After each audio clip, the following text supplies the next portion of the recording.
नमस्कार मु शिशिर कुमार पंडा मोर शिशिर सुजनी चैनल को आपन को स्वागत। मोर व्यंग कविता कविटीए बोली मामू पुओ भाई बाहाघर है मामू पुओ भाई बाहाघर है जाइथिले बर जातिरी कवि बोली सेठी बंधु महल रे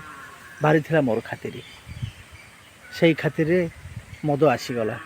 सेई खातिर रे मद आसीगला चाखणा थिला भी पाखरे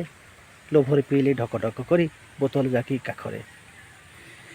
कुआड़ू के जानी सुकुटा आसिकी कुआड़ू के जानी सुकुटा आसिकी आउ दी बोतल आनिला सरधारे भोली पीबाकू मते हाथ को धरिकी टाणिला निशा घारुला अल्प अल्प निशा घारुला अल्प अल्प तथापि बसी मु पीली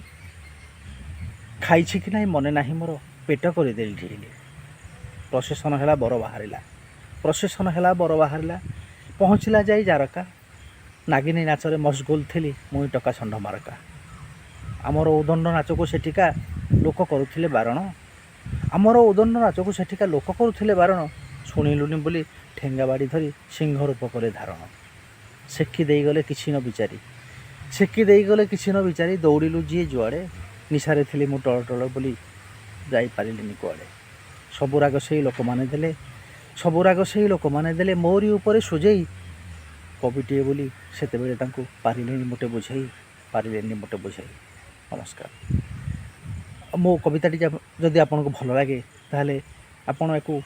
निश्चय सब्सक्राइब करिए मो चैनल को लाइक करिवे एवं शेयर करिया को अनुरोध आउ थर नमस्कार करी रोज।